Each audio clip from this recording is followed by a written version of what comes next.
बिस्मिल्लाहिर्रहमानिर्रहीम। आज हम एक्सपेक्टेशन और and variance of discrete random variable शुरू करने जा रहे हैं। यानी कि हमारे पास क्या कहते हैं, डिस्क्रीट रैंडम वेरिएबल क्या होता है कि ऐसी एक्सपेरिमेंट जिसके अंदर जो वैल्यूज हैं सक्सेस की वो 0 1 2 3 4 5 यानी इंटीजर्स हो, चाहे वो पॉजिटिव हो चाहे वो हमारे पास नेगेटिव हो। यानी इससे कोई गर्ज नहीं कि वो हमेशा इंटीजर पॉजिटिव होंगे, यानी 0 1 2 3, बल्कि इसकी बजाय -1 -2 -3 ये भी हो सकते हैं। और ये भी हो सकते हैं कि इनके दरमियान गैप बहुत ज़्यादा हो, यानी कि पहले एक्स की वैल्यू 1 हो, फिर एकदम एक्स की वैल्यू 14 हो जाए, फिर एक्स की वैल्यू 20 हो जाए। यानी ये हमारे पास जो है इसकी मुख्तलिफ सिचुएशन जो हैं वो हमारे पास मौजूद है। तो हम यहाँ पे करने के लिए सबसे पहले तो इसमें हम ये करेंगे कि इसमें आपके पास इसका ये रैंडम डिस्क्रीट का लफ्ज हमारे पास ये अहम है। उसके बाद क्या कहते हैं हमारे पास, क्योंकि दो किस्म के रैंडम वेरिएबल हैं, एक डिस्क्रीट है, एक हमारे पास कंटिन्यूस वेरिएबल है। एक हमारे पास ये सूरत हाल है, मिसाल के तौर पर अगर आप 2 डाई को थ्रो करते हैं तो जो सम है यहाँ पे सम डिस्क्रीट वेरिएबल होगा, क्योंकि सम जो है पॉइंट्स में नहीं आते। मसलन मिनिमम सम जो है 2 डाई को रोल करने पर 1 1 यानी कि 2 आ सकता है सम, और मैक्सिमम सम जो है 6 6 यानी 12 आ सकता है। तो सम जो वेरिएबल है वो रैंडम वेरिएबल कहलाएगा और डिस्क्रीट कहलाएगा, क्योंकि एक्सपेरिमेंट जो है उसके अंदर मुख्तलिफ वैल्यूज ये हासिल कर रहा है। मसलन सम जो है एक्स यानी सम की वैल्यू 2 हो सकती है, जिसको हम एक्स कह लेते हैं। तो एक्स डिस्क्रीट रैंडम वेरिएबल है, और उसके बाद दूसरी हमारे पास क्या कहती है, इसके अंदर वैल्यू जो है वो हमारे पास 2 सम 2 हो सकता है, सम 3 हो सकता है, सम 4 हो सकता है, अप टू सम 12 हमारे पास हो सकता है। इसके बाद रैंडम वेरिएबल के कई नाम हैं। इन्होंने कहा जी बुक्स के अंदर वेरिएट इसका नाम है, यानी वेरिएट भी नाम है। उसके बाद इसका चांस वेरिएबल भी हमारे पास नाम है रैंडम वेरिएबल का। अगर सवाल के अंदर अगर आपके पास आ जाए तो आप उसकी केयर कीजिएगा कि रैंडम वेरिएबल, चांस वेरिएबल या वेरिएट वेरिएबल या स्टोकेस्टिक जो है स्टोकेस्टिक वेरिएबल भी हमारे पास नाम है। ये चार इसके नाम है। इसकी जो एक्सपेक्टेड वैल्यू है वो हमारे पास, इससे मुराद क्या ली जाती है। अगर हम प्रैक्टिकल लाइफ के अंदर देखें तो इस सूरत के अंदर ये है कि एक्सपेक्टेड वैल्यू, मिसाल के तौर पर यहाँ पर मैंने देखा है कि कुछ स्टूडेंट जो हैं जैसे ही हम लॉन्च करते हैं अपना लेक्चर तो बाकायदगी से सुनते हैं। यानी मेरा प्रॉबिलिटी ये है कि कई स्टूडेंट जो हैं बड़े रेगुलर तरीके से वो हमारे पास लेक्चर सुनते हैं, और कई स्टूडेंट सुन ही नहीं रहे हैं, यानी उनको पता भी नहीं है कि लेक्चर जो है वो सुना जा रहा है या नहीं सुना जा रहा, डिलीवर भी हो रहा है या नहीं हो रहा। बस वो इंतजार कर रहे हैं कि अगली दफा हम कर लेंगे या लास्ट में कर लेंगे, जो मुमकिन नहीं है। तो मैं जब यहाँ पे अटेंडेंस लिखता हूँ तो इसके अंदर, हालांकि मैंने लोगों की शक्लें नहीं देखी कि जो रेगुलर आ रहे हैं, तो मैं इस एक्सपेक्टेड ये करता हूँ अगली वीडियो लॉन्च करने से पहले, यानी मेरे साथ आपके साथ इंटरेक्ट हुए तकरीबन जो है 2 से 3 माह हो गए। तो 2 से 3 माह के अंदर जो है मैंने ये अंदाजा लगाया, जब मैंने डाटा कलेक्ट किया यूट्यूब की हर वीडियो के अंदर कमेंट्स के अंदर, तो मुझे मालूम हुआ कि ये स्टूडेंट, ये रोल नंबर सबसे ज़्यादा प्रेजेंट है। और ना सिर्फ प्रेजेंट है बल्कि ये वीडियो जो है हर 10 मिनट बाद या 15 मिनट बाद अपनी अटेंडेंस उस वीडियो के अंदर लगाता है, जिससे पता लगता है कि ये वहाँ पे मौजूद था। तो अब इसकी, यानी फॉर एग्जांपल वो रोल नंबर 1 जिसकी अटेंडेंस जो है वो आपके पास वहाँ पे मौजूद है, और हर 10 मिनट बाद या 15 मिनट के बाद जो है वो वहाँ पर मौजूद रहती है। तो मैं ये लेक्चर एक और डिलीवर करना चाहता हूँ। मिसाल के तौर पर ऐसा लेक्चर, यानी लेक्चर मैंने 10 डिलीवर कर दिए हैं, और उसकी प्रोबेबिलिटी जो है स्टूडेंट्स की वो 0.9 है, यानी कि 9/10 है कि इतनी से वो आपकी लेक्चर सुन रहा है। अब मैं ये चाहता हूँ कि जो लेक्चर नंबर 11 डिलीवर होगा तो कौन कौन से स्टूडेंट जो है वो लेक्चर सुनेंगे। तो उसमें एक स्टूडेंट, जो स्टूडेंट रोल नंबर 1 है, इसकी एक्सपेक्टेड वैल्यू जो है वो मेरे पास, यानी कि मैं गेस लगाऊंगा ये लाजमी सुनेगा, ये जो मैं कह रहा हूँ ना लाजमी सुनेगा, ये इसकी एक्सपेक्टेड वैल्यू है। और वो स्टूडेंट जो नहीं सुनते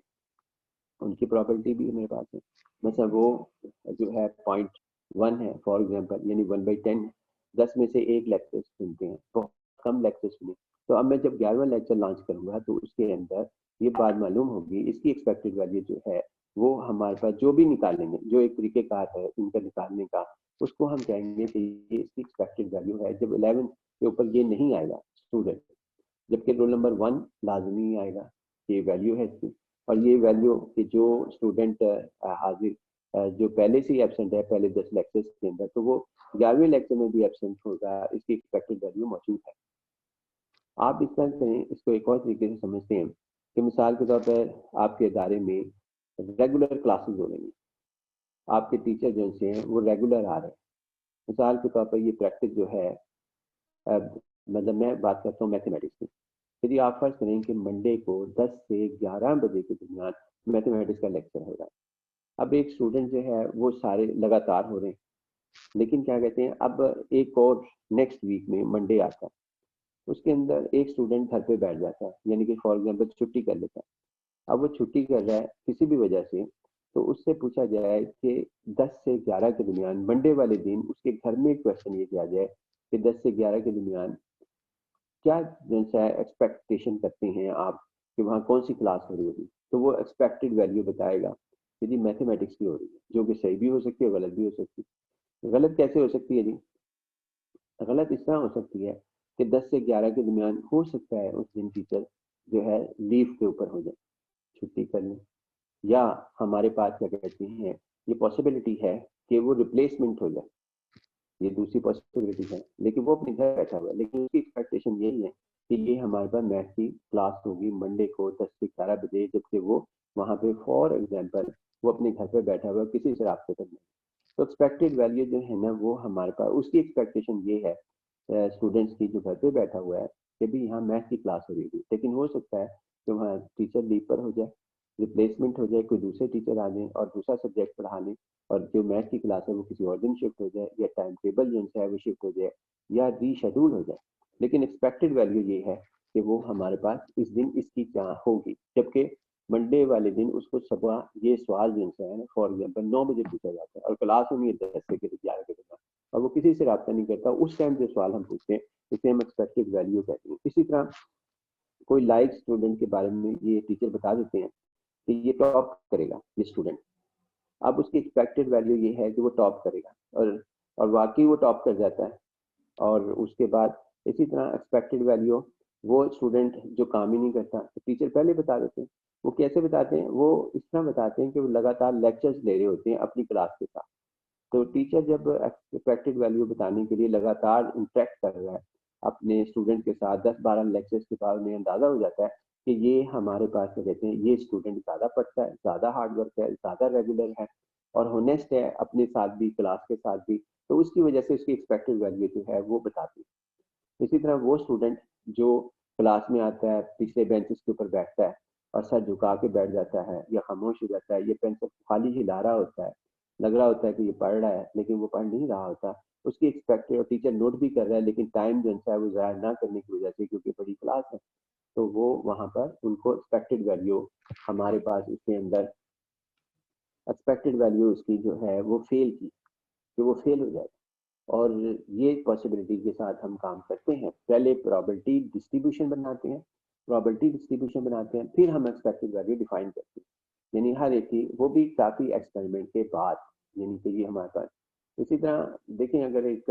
हमारे पास है, अब मैं यहाँ पर इसकी डिस्कशन जो है वो हम यहाँ पे करते हैं कि ये इसकी वैल्यू जो है वो हमारे पास क्या है। ये इसकी एक्सपेक्टेड वैल्यू की डेफिनेशन है, लेट एक्स बी ए डिस्क्रीट रैंडम वेरिएबल, कि ये हमारे पास कहते हैं रैंडम वेरिएबल है,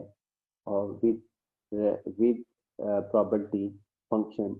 ये हमारे पास देन मैथमेटिकल, आपके पास इसकी वैल्यू जो होगी वो हमारे पास क्या होगी, यानी मैथमेटिकल जो है वो हमारे पास इसकी किस तरीके से मालूम करेंगे। ये तो जो गैस है वो अलग चीज़ है, लेकिन हम मैथ के अंदर जो है वो इसकी एक्सपेक्टेड वैल्यू किस तरह निकालते हैं, वो हम यहाँ पर इसके अंदर डिस्कस कर रहे हैं कि जी एक्सपेक्टेड वैल्यू हमारे पास किस तरह फाइंड आउट हो। तो देखिए, एक्सपेक्टेड वैल्यू का जो फार्मूला है वो हमारे पास ये है, यानी कि ये हमारे पास फार्मूला है, ये फार्मूला हमारे पास मौजूद है। तो x1 इसका मतलब ये है कि वो डिस्क्रीट वैल्यू होगी जो एक एक्सपेरिमेंट में वैल्यू हासिल हो सकती है। और दूसरी हमारे पास है ये हमारे पास पी ऑफ x1 उसके क्रॉसपॉन्डिंग, जिस हम मिसाल के तौर पर एक 3 हेड्स हैं वो थ्रो किए जाते हैं, तो नो हेड बिटवीन 0 और इसकी प्रोबेबिलिटी जो है नो हेड की 1/8 है, यानी 3 हेड्स की 3 हेड्स हैं तो 1/8, और उसके बाद 1 की हमारे पास तो कहती हैं 3/8 है, 1 हेड आने की, और ये हमारे पास लिखी जाएगी। नेक्स्ट की तरफ हम आते हैं जी, ये बात हमारे पास नेक्स्ट के ऊपर क्लियर हो जाएगी। एक बड़ी अहम बात जो इसने बताई कि जी हम तो यहाँ गैस कहते हैं, तो ये गैस है, लेकिन ये कह रहे हैं कि जी आपके पास क्या कहते हैं एक्सपेक्टेशन को हम mathematically mean of its distribution करते हैं, यानी कि mean of its probability distribution. तो एक्सपेक्टेड वैल्यू हमारे पास mean of the expectation of a random variable x is the mean of its probability distribution। जो probability distribution हमारे पास होगी क्या होती है वो भी हम डिस्कस आगे कर लेंगे कि probability distribution हमारे पास क्या कंसीडर की जाती है। उसके बाद भी हम यहाँ पर आते हैं इसके अंदर नेक्स्ट पॉइंट की तरफ। नेक्स्ट पॉइंट में हमारे पास ये है variance of the random variable, यानी रैंडम, क्योंकि जो हमारे पास रैंडम वेरिएबल है वो दो किस्म के हैं। एक हमारे पास है डिस्क्रीट, यानी ऐसे एक्सपेरिमेंट जिसमें वेरिएबल जो है वो डिस्क्रीट वैल्यू हासिल करे, जिसकी मिसाल मैंने सम दी, यानी कि सम जो है वो 2 3 4 5 6 अप टू 12 तक जाता है। जब 2 डाई को थ्रो करो, जब 2 डाई को थ्रो करो तो सम जो है वो आपके पास में रहती है यहाँ तक जाता है, यानी कि 2 से स्टार्ट होता है और 12 तक हमारे पास जा रहा है, और हमारी सारा टॉपिक जो है वो इसी के ऊपर मौजूद है। तो लिहाजा वेरियंस जो है, क्योंकि यहाँ पे ये एक नोट लिखा है हमने कि ये हमारे पास रैंडम वेरिएबल का जो वेरियंस है वो actual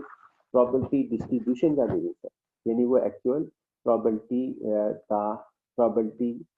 variance of the probability of distribution हमारे पास है, यानी ये हमारे पास है। उसके बाद इसका फार्मूला हमारे पास मौजूद है। फार्मूला हमारे पास ये है कि आप इसके अंदर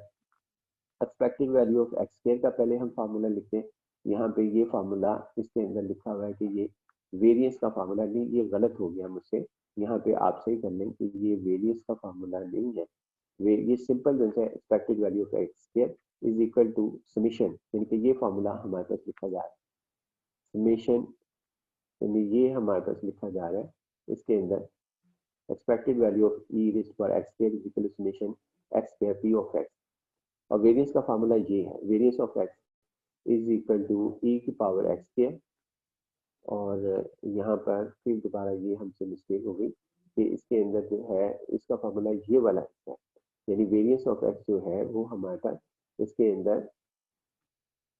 इसमें जो हिस्सा है वो हमारे पास वेरियंस ऑफ एक्स स्क्वायर, इसको नहीं हम करेंगे वेरियंस ऑफ एक्स जो है वो आपके पास रहते इसके अंदर इक्वलेंट है, यानी वेरियंस ऑफ एक्स स्क्वायर ये इसके फार्मूला है हमारे पास, यानी वेरियंस ऑफ एक्स ये फार्मूला हमारे पास है, और ये वेरियंस ऑफ एक्स का फार्मूला ये है, याद रखना है। इसकी और भी 2-3 कंडीशंस हैं, वो भी हम इंशाल्लाह डिस्कस करेंगे। 1 से 2 टाइप हमारे पास वेरियंस ऑफ एक्स ये फार्मूला हमारे पास है, ये नोट कर लेंगे जी। उसके बाद आता है स्टैंडर्ड डेविएशन, और हमें मालूम है कि अगर हमें वेरियंस मालूम हो किसी भी वेरिएबल का, डिस्क्रीट वेरिएबल या कंटिन्यूस वेरिएबल, जबकि हम कंटिन्यूस वेरिएबल डिस्कस नहीं कर रहे, तो इसका हम स्क्वायर रूट ले लेते हैं। तो स्टैंडर्ड डेविएशन में हमारे पास इसका स्क्वायर रूट है, और स्टैंडर्ड डेविएशन हमें मालूम है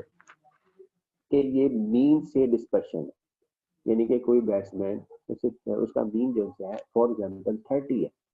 तो और वो बना देता है 100 स्कोर। अगर वो 100 स्कोर बना रहा है तो ये उम्मीद थी कि 30 स्कोर बनाएगा, मीन इसका 30 था, लेकिन इसका डिस्पर्शन जो है वो हमारे पास आ जाता है 70, क्योंकि 100 बना दिया उसने, कभी वो 2 बना रहा है कभी 4 बना रहा है। अगर इस तरह ये हम स्टैंडर्ड डेविएशन निकालते हैं जो अपने मीन से वो कितना हटता है, कभी 70 कभी ये हमारे पास लिखा जाता है, लिहाजा ये स्टैंडर्ड डेविएशन हमारे पास ऐसे मालूम किया जाएगा। इसको हमने पहले भी डिस्कस किया हुआ, आप पिछले लेक्चर्स के अंदर देख सकते हैं। उसके बाद आते हैं हम नेक्स्ट पेज की तरफ, कि नेक्स्ट पेज के अंदर हमारे पास इसका जो है वो क्या सूरत हाल हमारे पास है। नेक्स्ट पेज में हम यहाँ पे डिस्कस कर रहे हैं जी प्रॉपर्टीज ऑफ एक्सपेक्टेड वैल्यू, यानी कि एक्सपेक्टेड वैल्यू की प्रॉपर्टीज हमारे पास क्या होती है। एक्सपेक्टेड वैल्यू की प्रॉपर्टीज हमारे पास सबसे पहले हम डिस्कस करें जी इसको, यानी ये हमारे पास constant, expected value of constant must be equal to constant, कि वो कांस्टेंट के इक्वल होगी। किस तरह हमें मालूम है जी, ये सूत्र हाल ऐसे है। जैसे मैं इसकी ये बात कहता हूँ कि एक स्टूडेंट है जो बगैर मेहनत के एग्जाम में अपियर होता है, और आप ये याद रखें कि एनवायरनमेंट ऐसा है कि वहाँ पे नकल लगाने नहीं दी जाती, और ये भी याद रखें कि वो किसी की हेल्प नहीं ले सकता। यानी कि फॉर एग्जाम्पल है तो एक्सपेक्टेड वैल्यू, चाहे वो पहले साल अपियर हो, मेहनत नहीं की इसमें पहले सेमेस्टर में, और वहाँ पे क्या नाम है,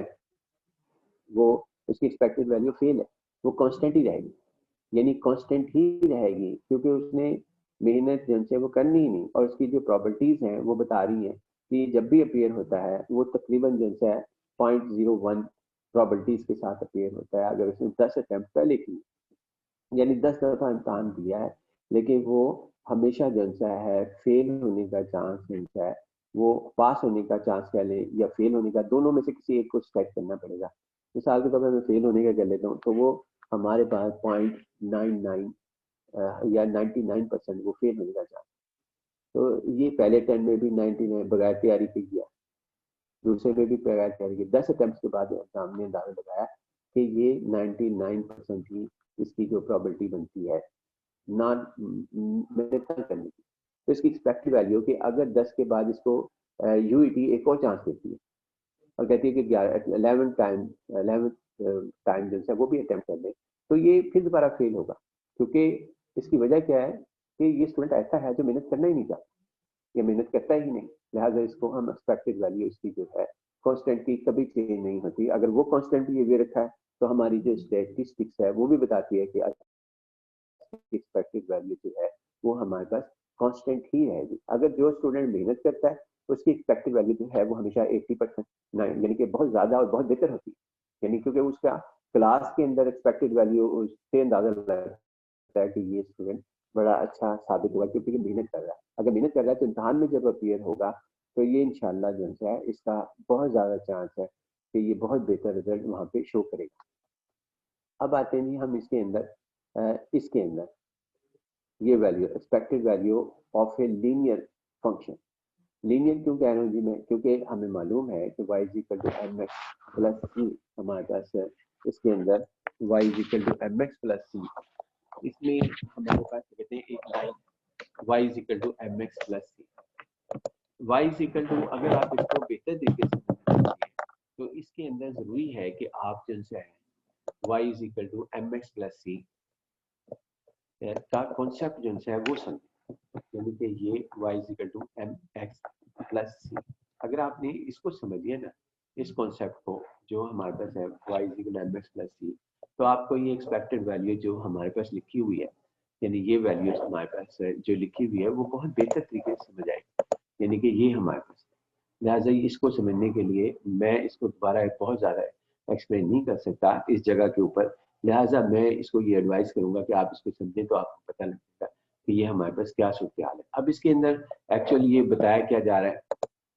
इसमें ये बताया जा रहा है कि जो ई ऑपरेटर है, अब मैं इसको मैथमेटिकल पॉइंट से डिस्कस करता हूँ। जो ई ऑपरेटर है वो हमारे पास इसके जब इस ब्रैकेट से ऑपरेट करेगा, यानी कि कौन सी ब्रैकेट हमारे पास, ये वाली ब्रैकेट से जब इसके अंदर ऑपरेट करेगा यहाँ पर, तो इसमें से ए एक्स जो है वो हमारे पास इसके अंदर से बाहर आ जाएगा, यानी कि और उसके बाद जो बी है वो एज इट रह जाएगा। ये एक्चुअल है क्या, ये हमारे पास इस तरह है कि आपके पास है ये ऑपरेटर हमारे पास, ये एक्चुअल लिखा हुआ किस तरीके से है, ये लिखा हुआ है एक्चुअल ऐसे, तो मैं लिखने की कोशिश करता हूँ। यानी शिफ्ट हमारे पास, और सॉरी शिफ्ट जो कि ये इसका नाम और जगह पे शिफ्ट है इसलिए मेरे मुंह से शिफ्ट निकल गया, लेकिन ये हमारे पास एक्सपेक्टेड वैल्यू है ए एक्स उसके बाद प्लस और यहाँ पे बी प्लस बी आगे इज इक्वल टू हमारे पास, इसको ये कहते हैं कि ये इस तरह मूव करता है, यानी अंदर ब्रैकेट के अंदर मूव कर जाता है ये हमारा, और प्लस और इसका मूव करने का तरीकेकार ये है इस एक्सपेक्टेड वैल्यू के ऑपरेटर का, इसको मैं ऑपरेटर मैथमेटिक्स में हम इसको कहते हैं। तो ये हमारे पास है इसके अंदर। अब ये होने के बाद हमारे पास क्या कहते हैं ई इंटू ए एक्स और उसके बाद plus b is equal to, अब इसमें देखें हमारे पास इसमें यानी इसमें ए जो है वो बाहर लिखा जा सकता है, तो लिहाजा इसमें वो कहता है कि ए जो है वो बाहर लिखा जा सकता है, यानी एक्सपेक्टेड वैल्यू को आप किसी से मल्टीप्लाई करें उसको अंदर मूव कर सकते हैं यानी ब्रैकेट के अंदर, और ब्रैकेट से बाहर जो है वो हम यहाँ पर लिख सकते हैं, यानी दोनों चीजें जो हैं वो हमारे पास लिखी जाती है। लिहाजा ये हमारे पास इसके अंदर ये लिखा जाएगा ये एक्स, और दूसरी चीज है हमारे पास क्या कहते हैं expected value of b. Expected value of b यानी ये हमारे पास एक्सपेक्टेड वैल्यू ऑफ बी, इसका मतलब है कि किसी भी बिहेवियर की, जो कि मैंने आपको बताया कि स्टूडेंट अगर तैयारी के बगैर जाता है तो इट मीन्स कि वो आपके पास कहते हैं उसका बिहेव जो है वो एक ही है। अगर वो फेल होने के साथ जा रहा है कि फेल की तैयारी करके जा रहा है, या ये कि पेपर है फिजिक्स का वो केमिस्ट्री की तैयारी करके जा रहा है, तो लिहाजा वो उस सूरत में फेल ही होना है, इसकी एक्सपेक्टेड वैल्यू जो है वो फेल है, तो लिहाजा ये हमारे पास इसके अंदर बी ही रहेगी, कांस्टेंट रहेगी। ये एक्चुअल इस तरीके से फाइंड आउट हुआ है जो हमने यहाँ पे इसको एक्सप्लेन करने की कोशिश की, यानी इसको जो हमने एक्सप्लेन किया वो एक्चुअल इसको एक्सप्लेन किया, इसको इस सारे स्टेप को एक्सप्लेन किया है हमने यहाँ से लेके यहाँ तक, right hand side left hand side के इक्विवेलेंट हमारे पास हो जाती है। अब हम आते हैं जी दूसरी साइड पर, अब आते हैं हमारे पास क्या कहते हैं एक्सपेक्टेड वैल्यू, हमारे पास इसमें दूसरे और हमारे पास जो है वो फंक्शन है। मसलन इसके अंदर ये बताया जा रहा है कि जी अगर आपके पास दो वेरिएबल्स हो यानी दो फंक्शंस हो, दो एक्सपेरिमेंट हो, दो एक्सपेरिमेंट को अगर प्लस किया जाए तो वो एक्सपेक्टेड वैल्यू भी शिफ्ट हो जाती है, यानी कि चाहे आप ये वाला स्टेप कर लें यानी कि left hand side right hand side कर लें, या राइट जो आपको आसान लगे आप इस तरह कर लें, तो तब भी जवाब एक ही आएगा। इसके अंदर भी यही कुछ बताया जा रहा है कि जी हमारे पास ये वैल्यूज इस तरीके से डिफरेंस जो है वो हमारे पास लिखा जाएगा। अब हम आते हैं जी इसके अंदर के यहाँ पे आगे हम आते हैं जी इसमें, ये हमारे पास के जी आपके पास note expected value of X Y is equal to यानी मल्टीप्लीकेशन के अंदर जब दो रैंडम वेरिएबल की डिस्क्रीट वैल्यू को मल्टीप्लाई किया जाए, यानी दो रैंडम वेरिएबल की डिस्क्रीट वैल्यूज को जब आप मल्टीप्लाई करें तो आपके पास यानी ये हमारे पास ये एक्स वाई मल्टीप्लाई कर रहे हैं, लेकिन एक्स से मुराद है हमारे पास डिस्क्रीट रैंडम वेरिएबल, और ये हमारे पास कोई भी एक्सपेरिमेंट हो सकता है, और वाई जो है वो हमारे पास डिस्क्रीट वेरिएबल है। दो डिफरेंट डिस्क्रीट वेरिएबल्स को जब मल्टीप्लाई करें तो ये आंसर हमारे पास आना चाहिए, लेकिन शर्त ये है कि वो टू इंडिपेंडेंट वेरिएबल हों, यानी कि इंडिपेंडेंट हमारे पास वेरिएबल हो। मसलन क्या है, मसलन मैं ये कहता हूँ इंडिपेंडेंट से मुराद हमारे पास क्या है कि वो किसी चीज पर डिपेंड ना करें। मिसाल के तौर पर तीन स्टूडेंट हाल के अंदर समर के एग्जाम के अंदर जाते हैं, जब तीन स्टूडेंट समर के इम्तहान के अंदर जाते हैं, तीनों ये फैसला करके जाते हैं कि चैप्टर नंबर 1 स्टूडेंट नंबर 1 याद कर लेगा, चैप्टर नंबर 2 स्टूडेंट नंबर 2 याद कर लेगा, चैप्टर नंबर 3 स्टूडेंट नंबर 3 याद कर लेगा, और पेपर भी फॉर एग्जांपल तीन ही में से आता है। तो हम ये कहते हैं कि वो तीनों डिसाइड कर लेते हैं कि जी पहले चैप्टर में सवाल आया तो आपने करवाना है स्टूडेंट नंबर 1 ने, और दूसरे में से आया तो उसने करवाना है, तीसरे में से आया तो तीसरे चैप्टर से करवाया जाएगा। तो ये डिपेंडेंट। लेकिन अगर इन तीनों स्टूडेंट्स को जो सुप्रिटेंडेंट साहब हैं वो एक जो है कोई 20-20 जो है वो मीटर के फासले पर बिठा देते हैं, तो फिर ये डिपेंडेंट हो जाएंगे, ये सॉरी इंडिपेंडेंट हो जाएंगे। डिपेंडेंट कब होंगे, जब ये इकट्ठे बैठे होंगे, क्योंकि इनका फैसला था। तो लिहाजा ये हमारे पास क्या कहते हैं इनकी जो है इसको डिपेंडेंट और इंडिपेंडेंट कहते हैं कि ये हमारे पास। अब आप जो है आपके आप अपने वालिदैन के ऊपर सोर्स ऑफ इनकम पर डिपेंड करते हैं, इंडिपेंडेंट नहीं हुए। अगर आप इंडिपेंडेंट हैं तो ये आपकी अलग। अब हम आते हैं दूसरी पॉइंट पर यानी नेक्स्ट पेज की तरफ। नेक्स्ट पेज में हमारे पास है इसकी वैल्यू, ये हमारे पास ये हमने एक सवाल किया, एक क्वेश्चन जो है वो हमने किया जी, तो बड़ा सिंपल सा सवाल था। सवाल जो है वो हमारे पास ये है कि आपके पास ये क्वेश्चन है जी, इसके ये हमारे पास है कि आपके पास ये कहते हैं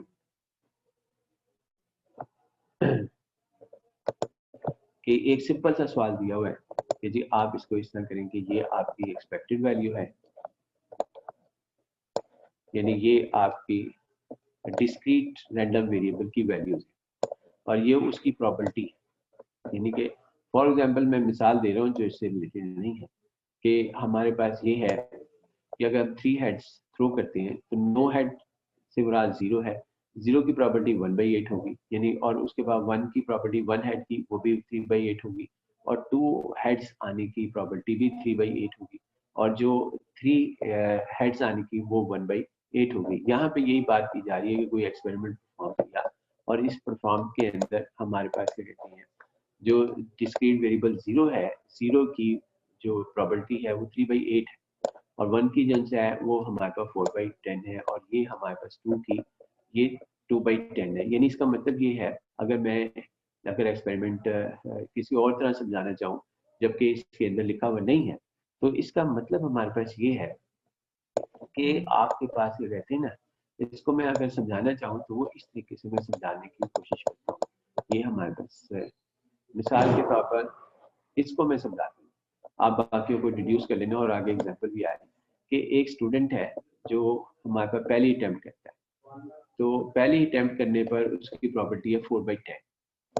दूसरी अटेम्प्ट करने पर उसकी प्रॉपर्टी है पास होने की 2/10, यानी 10 में से वो 2 दफा, ये ज्यादा बेहतर है कि अगर वो 10 में से 10 दफा पेयर होता है तो वो 2 सब्जेक्ट क्लियर करता है। चले यूं कह लेते हैं, हाँ ये ज्यादा बेहतर है हमारे पास कि आपके पास ये कहती है इसमें अगर वो 10 में 10 टाइम अपीयर होता है तो उसके फेल होने के चांसेस यानी कि जीरो हम कह रहे हैं, यानी कोई सब्जेक्ट पास ना करने के चांसेस जो है 10 में से 3 सब्जेक्ट पास करता है, 10 में से 3 सब्जेक्ट जो है वो पास कर सॉरी 3 जो है वो हमारे पास सब्जेक्ट जो है, हाँ जी 3 में से जो है वो 10 में से 3 सब्जेक्ट जो है वो पास करता है, यानी पास करने की उसमें सलाहियत है, प्रॉबिलिटी है उसके अंदर। और 1 सब्जेक्ट पास करने की उसकी सलाहियत जो है अगर 10 में से वो 4 दफा अपीयर होता है तो वो 1 दफा सब्जेक्ट पास करते हैं और अगर 10 में से 3 दफा अपीयर होता है, मैं दोबारा कहता हूँ 10 में से 3 दफा अगर वो अपीयर होता है तो इसका मतलब ये है यानी कि सिर्फ 3 अटेम्प्ट करता है तो उसके पास होने की जो प्रॉबिलिटी है वो हमारे पास 0 है, यानी वो कोई सब्जेक्ट क्लियर नहीं करता। ये उसका रिजल्ट देखा है हमने जब से बार बार इम्तहान दिया। उसके बाद यहाँ पे 1 जब 10 में से 4 मरतबा अपीयर होता है तो 1 सब्जेक्ट पास करता है और जब हमारे पास 10 में से 2 क्या कहते हैं 2 दफा अपीयर हुआ, यानी कि इसको हम कहेंगे 2/10, 10 में से 2 दफा उसने अटेम्प्ट किया तो उसमें से यानी चांस उसके पास 10 थे, उसने 2 दफा अटेम्प्ट किया 2/10 तो उसकी जो वैल्यू है 2 सब्जेक्ट को पास करने की, यानी बड़ी अजीब सी बात है कि भी अगर यहाँ पर भी इसी तरह 10 में से 1 मरतबा जब वो अपीयर होता है, 10 में से 1 दफा अपीयर होता है तो ये हमारे पास उसकी प्रॉपर्टी एजेंसी है और उसके सब्जेक्ट पास करने की जो है यानी 3 सब्जेक्ट वो 1/10 के हिसाब से पास करता है और इसको यूं कह लें तो ज्यादा बेहतर है और 2 सब्जेक्ट वो 2/10 की प्रॉपर्टी से पास करते हैं और 1 सब्जेक्ट 4/10 की प्रॉपर्टी से पास करते हैं और 9 सब्जेक्ट की कोई सब्जेक्ट वो पास नहीं करेगा तो वो 3/10 से होगी, यानी कि 10 में से 3 दफा अटेम्प्ट करे। बहरहाल ये सिचुएशन कोई भी हो सकती है, मैंने एक सिचुएशन जनरेट की और इसके बाद इसको हमने हल करने की कोशिश की। अब हम आते हैं जी इसके अंदर के एक्सपेक्टेड वैल्यू, इसे कह रहे हैं कि जी आप इसकी एक्सपेक्टेड वैल्यू ex निकालें और e raised to power x के निकालें। अब यहाँ पे हम सिंपल जो है ये फार्मूला अप्लाई करें, ये फार्मूला अप्लाई करें, ये फार्मूला हमने अप्लाई करें क्योंकि x1 इसके अंदर ये x1 है हमारा, यानी ये x1 है, ये x2 है और उसके बाद ये x3 है और ये हमारे पास x4 है। ये हमारे पास इनकी वैल्यूज और p ऑफ x1 ये है हमारे पास, p ऑफ x2 ये वैल्यू है, p ऑफ x3 ये वैल्यू है, p ऑफ x4 ये वैल्यू है। इनकी वैल्यूज को हमने यहाँ रखना है और एक और बात कि ये समेशन में देखें कि हमारे पास ये जो है ये 1 से स्टार्ट किया, 0 से नहीं स्टार्ट किया क्योंकि वहाँ पे वेरिएबल जो से x1 x2 x3 है, लिहाजा 0 से स्टार्ट नहीं लेना। उसके बाद एक्सपेक्टेड वैल्यू ऑफ एक्स के अंदर क्या होगा कि जो यहाँ लिखा हुआ होगा ना इधर, यानी कि एक्स स्केयर, उसको ही पी ऑफ एक्स से मल्टीप्लाई कर देना, यानी प्रोबेबिलिटी डिस्ट्रीब्यूशन, यानी कि इस कॉलम इस कॉलम से हमने इसको जो है वो मल्टीप्लाई कर देना है जो यहाँ पे लिखा होगा, यानी यहाँ पे लिखा हुआ फॉर एग्जाम्पल एक्स स्क्वायर, तो आपने ये इसको पी ऑफ एक्स से मल्टीप्लाई कर देना है एक्स स्क्वायर की कॉलम, तो लिहाजा ये हमारे पास, और अगर यहाँ पे ये 3x + 2 लिखा होगा तो उससे मल्टीप्लाई कर देना।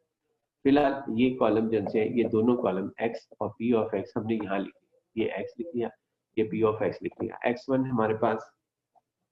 यानी 3/10, x2 जन सा 4/10, x3 2/10, x4, ये दोनों कॉलम हमने यहाँ लिख लिया। फिर उसके बाद हमने एक्सपेक्टेड वैल्यू ऑफ x निकालना था जिसका फॉर्मूला ये था, तो हमने इस पहले दो कॉलम को मल्टीप्लाई किया x1 और p ऑफ x1 को, फिर उसके बाद x2 को हमने p ऑफ x2 को मल्टीप्लाई किया, x3 को p ऑफ x3 से मल्टीप्लाई किया, x4 multiply p of x4 को मल्टीप्लाई किया, तो ये रिजल्ट आ गया। उसके बाद इस कॉलम का, यानी कि इस कॉलम का ये जो कॉलम हमारे पास है इसका स्केल ले लिया, ये स्केल आ गया 0 का स्केल 0, 1 का 1, 2 का स्केल 4, 3 का स्केल 9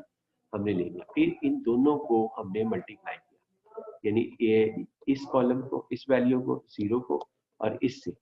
ताकि ये वाले जो है फार्मूले अप्लाई किए जा सके, ये फार्मूला अप्लाई किया और ये कॉलम हमने बना दिया। फिर उसके इनके अंदर ये लास्ट में इसका सम ले लिया, इन सब का सम लिया तो वो एक्सपेक्टेड वैल्यू ऑफ एक्स आ गई, और इसका सम लेंगे तो expected value of x square आ गया, और ये काम हमने यहाँ पर भी किया और ये हमारे पास लिखा जाएगा। तो ये हमारे पास इसकी expected value of x square आ गई।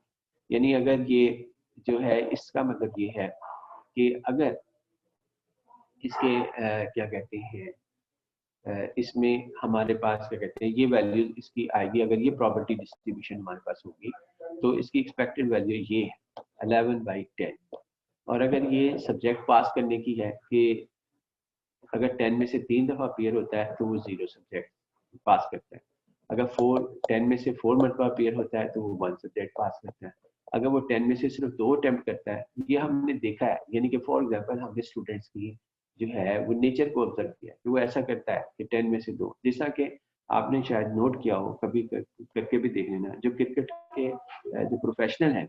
वो ओपनर जो से है ना, यानी कि ओपनर को अगर आप डाउन भेज दें यानी कि 8 नंबर पे 9 नंबर पे, तो वो परफॉर्मेंस सही नहीं दे पाते, कहेंगे जी हमें जो है ना आपने नीचे भेजा है लिहाजा ये परफॉर्मेंस हमारी सही नहीं है, यानी उनकी प्रॉपर्टी हर दफा चेंज होती है। उसके बाद ये यहाँ पे ये हम कह रहे हैं इसी तरह 1/10 हमारे पास लिखा जा सकता है,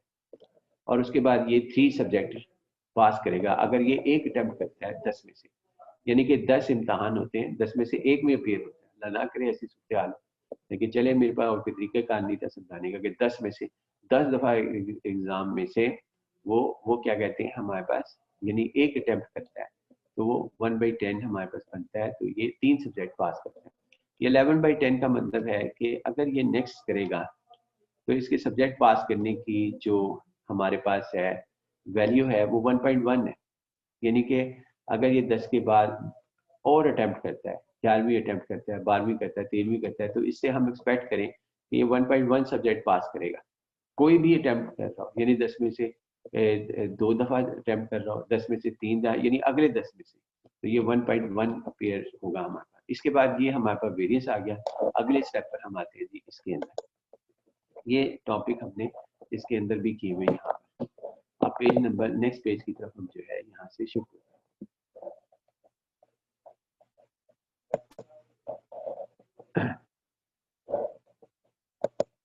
ये 4 हमारे पास है जी सब्जेक्ट इसका, यानी कि ये लिखा है। एक और हमने जो है सॉरी किया टॉपिक, इसमें भी यही सूरत हाल है, इसमें उसी का किस्म का डाटा लिया, लेकिन उसके अंदर जो सवाल पूछा है वो थोड़ा सा चेंज कर दिया। चेंज क्या किया है जी हमने यहाँ पर, चेंज हमने ये किया है कि यहाँ पर एक्सपेक्टेड वैल्यू ऑफ जो है ये 3x + 5 कर दिया, एक ये किया और दूसरा 3x + 5 का स्केल ले लिया। अब देखते हैं जी इसकी expected value of x, E x जो है वो हम पहले कर चुके, लेकिन यहाँ पे ये 0 लिखा गया, ये 0 नहीं है यहाँ पे, यानी कि 0 नहीं है बल्कि इसकी जगह 1 है, क्योंकि 1 हमारे पास लिखा जाता है, i = 1 हमारे पास, और ये उसके बाद 0 से स्टार्ट ही नहीं होते। उसके बाद ये भी यहाँ पे 0 नहीं है, आप इसको अगर 0 लिख जाए यहाँ पर 1 कर लें, ये 1 हमारे पास है। तो ये यहाँ पे जो भी लिखा हुआ होता है इसको हम इससे मल्टीप्लाई कर देते हैं, इस कॉलम से। ये हमारे पास जो भी लिखा होता है इस जगह पर, यानी इस जगह पर जो भी लिखा होता है इससे मल्टीप्लाई करते हैं। अगर इसका स्केल लिखा है तो स्केल कर देंगे, मॉड लिखा है तो मॉड लिख कर देंगे, इससे मल्टीप्लाई इससे जो हमने यहाँ पर ये लिखा है, यानी कि इससे मल्टीप्लाई हम कर देंगे इस सारे कॉलम से पी ऑफ एक्स। लिहाजा ये अब हमारे पास आ गया, यही कॉलम हम यहाँ पर बनाते हैं और इसे यहाँ पर हल करते हैं जी कि ये हमारे पास क्या बनता है। अब आते हैं जी हम यहाँ पर, यानी इसका कॉलम हम बनाते हैं और ये हमने हल किया जी कॉलम हल करके, जो कि आप खुद हल कर लेना कि यहाँ पे बड़ा आसान है कि पहला कॉलम फिर दूसरा कॉलम, यानी फिर भी हम तेजी के साथ कर लेते हैं। ये क्योंकि एक्सपेक्टेड वैल्यू ऑफ एक्स, ये दोनों कॉलम, पहला कॉलम दूसरा कॉलम हमने ये लिखे, ये फर्स्ट कॉलम है, ये सेकंड कॉलम है, फिर उसके बाद इसको 0 हमारे पास लिखा गया है और यहाँ पर 0 से multiply X I P of X I मालूम किया, फिर इसका स्केल लिया क्योंकि हमें expected value of E raise power X square भी चाहिए थी, और फिर हमारे कैसे कहते हैं ये कॉलम जनरेट हुआ, expected value of x square को टोटल किया तो 21/10 आ गया और इधर एक्सपेक्टेड 1/10 आ गया, और फिर हमारे पास 3x + 5। ये कैसे बनाना है जी हमें, ये हमने इसका बनाना है कि ये जो x है यहाँ पर, ये x, इस x की जगह पहले 0 पुट करना है, फिर इस x की जगह जो है यहाँ पर x हमारे पास, ये x इसकी जगह 1 पुट करेंगे, तो ये हमने 0 पुट किया, 0 पुट करेंगे यानी यहाँ पर 3 × 0 5 आ गया, फिर 1 पुट करेंगे तो 8 आ जाएगा, फिर यहाँ पे 2 रखेंगे तो 11 आ जाएगा और 3 रखेंगे तो 14 आ जाएगा। यानी ये हमारे पास इसके अंदर वैल्यूज 5, 8, 11, 14, ये हमारे पास वैल्यू है क्योंकि हमने चाहिए था एक्सपेक्टेड वैल्यू ऑफ e की पावर 3x + 5। लिहाजा इस कॉलम को अब हम मल्टीप्लाई करेंगे इससे, इस कॉलम से हम मल्टीप्लाई करेंगे इस कॉलम को, इस कॉलम को इससे मल्टीप्लाई करेंगे, ये रिजल्ट आ जाएगा क्योंकि यहाँ जो भी ब्रैकेट होगी उसके साथ आप मल्टीप्लाई करेंगे और इसके अंदर क्या करेंगे, इसमें 3x + 5 का स्केल लेंगे, यानी इस कॉलम का हमने स्केल लेना है और फिर इस कॉलम का स्केल लेकर हमने फिर दोबारा इस कॉलम से मल्टीप्लाई करना है, जो इस वेरिएबल की हमारे पास ये आ जाएगी, इस वेरिएबल की वैल्यू हमारे पास लिखी जाएगी। कहते हैं जी इसको आगे हम यहाँ से अगला पेज की तरफ आते हैं, मूव करते हैं जी नेक्स्ट पेज की तरफ, 5, पेज नंबर 5 पेज नंबर 5 के अंदर ये सारा जलसा हमने किया है, वही काम किया जो हमने आपके साथ डिस्कस किया था कि जी आप इसके अंदर ये हमारे पास लिखा जा रहा है, यानी इसके अंदर हमने जो काम किया है वो वही हमने किया है जिसकी हमें जरूरत थी।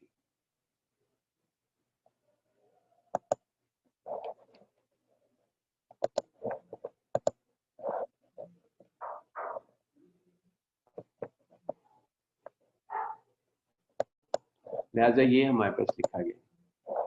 अब हम इसे कर लेते हैं यहाँ पर, पहले इन दोनों कॉलम को हमने मल्टीप्लाई करना है और इसका रिजल्ट चूंकि ये हम पहले कर चुके हैं लिहाजा अब नहीं करेंगे, अब हम इसको करेंगे, हमारे पास क्या कहते हैं इन दो कॉलम्स को हमने मल्टीप्लाई करना है,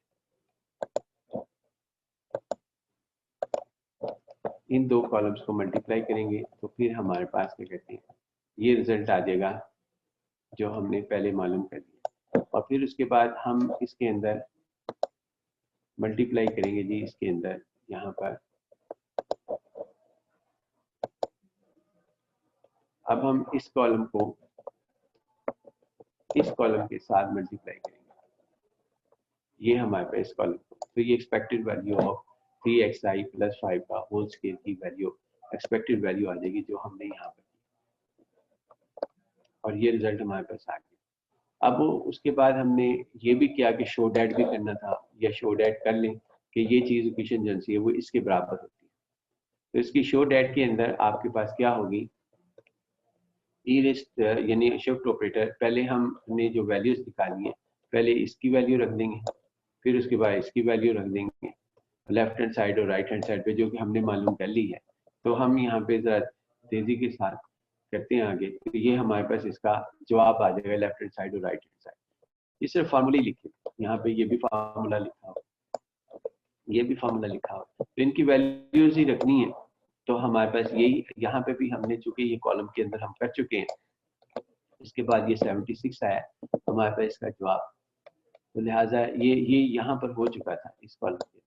लिहाजा ये हमारे पास क्या कहते हैं इसमें यहाँ पे जवाब आ चुका है। अब उसके बाद स्टैंडर्ड डेविएशन अगर ये कहता है तो वेरिएंस 3x + 5 जो है वो हम यहाँ पर मालूम करेंगे, यानी कि वेरिएंस हमारे पास लिखा जाएगा कि वेरिएंस ऑफ 3x + 5। देखते हैं जी, ये हमारे पास उससे आगे, यानी ये फिलहाल तो हमने बड़ी आसान है कि ये हमारे पास लिखी जा सकती है। उसके बाद ये हमने वेरिएंस कैसे हमने निकाला,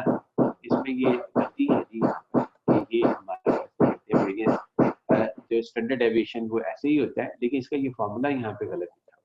यहाँ पे इसका फार्मूला ये होना चाहिए था, यानी ये लिखा हुआ एक्सपेक्टेड वैल्यू ऑफ x का स्क्वायर, ये नहीं होना चाहिए था हमारे पास, यानी कि हमारे पास ये नहीं होना चाहिए था, बल्कि इसकी जगह हमारे पास ये फार्मूला होना चाहिए था जो अभी आपके सामने हम डिस्कस कर लेते हैं कि इसका फार्मूला एक्चुअल वेरिएंस का हमारे पास क्या होना चाहिए था।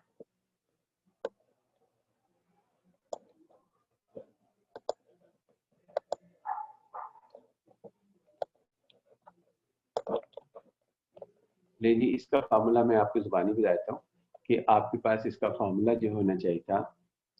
वो ये होना चाहिए था, एक्सपेक्टेड वैल्यू ऑफ 3x + 5 का जो ये हमारे पास फार्मूला है। एक मिनट, मैं इसको जरा सही कर लूँ ताकि ये सही सूरत हाल में चला जाए और फिर हम इसको देखते हैं। इसके अंदर ये हमारे पास है जी,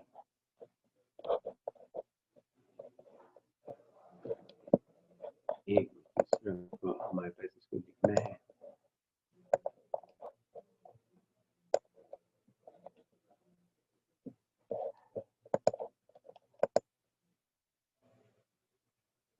इसका जो फार्मूला हम लिखते हैं जी, पहले चले जी, इसके अंदर यहाँ पे इंटरप्रिटेशन जो है वो हमारे पास ये आ गया।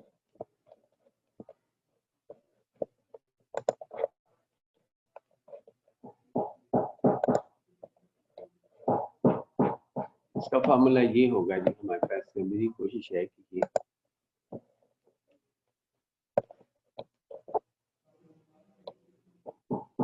चले जी लिख लें, आप इसको जुबानी लिख लें। यहाँ पे होगा एक्सपेक्टेड वैल्यू, पहले वे यानी पहले मैं इसका फार्मूला लिखा रहा हूँ, इसका फार्मूला यानी कि इसका फार्मूला हम यहाँ पे लिखा रहे हैं, इसका फार्मूला वेरिएंस ऑफ 3x + 5। तो इसका फार्मूला ये होगा कि आप लिख लें कि ये हमारे पास होगा जी, इसके अंदर एक्सपेक्टेड वैल्यू ऑफ, पहले लिखेंगे एक्सपेक्टेड वैल्यू ऑफ 3x + 5 का होल स्क्वायर माइनस, लिख लें माइनस, उसके बाद हमारे पास minus expected value of 3x + 5 का होल स्क्वायर। एक दफा फिर बता देता हूँ कि ये हमारे पास पहले लिखना है, ये सिर्फ वेरिएंस का फार्मूला लिखा रही है, इस वेरिएंस का, जो कि मैं कह रहा हूँ कि यहाँ पे ये गलत लिखा गया, इसका ये वैल्यूज हमारे पास, बल्कि यहाँ हमने लिखा ही नहीं है, यहाँ काट भी दिया था, ये हमने कैंसिल भी कर दिया था कि ये हमारे पास कहते हैं इसके अंदर यहाँ पे ये कैंसिल हुआ है, लेकिन फिर भी लिख लें कि इसका, क्योंकि हम ये कर चुके, variance of 3x + 5 is equal to हमारे पास ये 3x + 5 का whole square minus e into 3x + 5 और इसका होल स्क्वायर, यानी कि होल स्क्वायर हमारे पास लिखा जाएगा।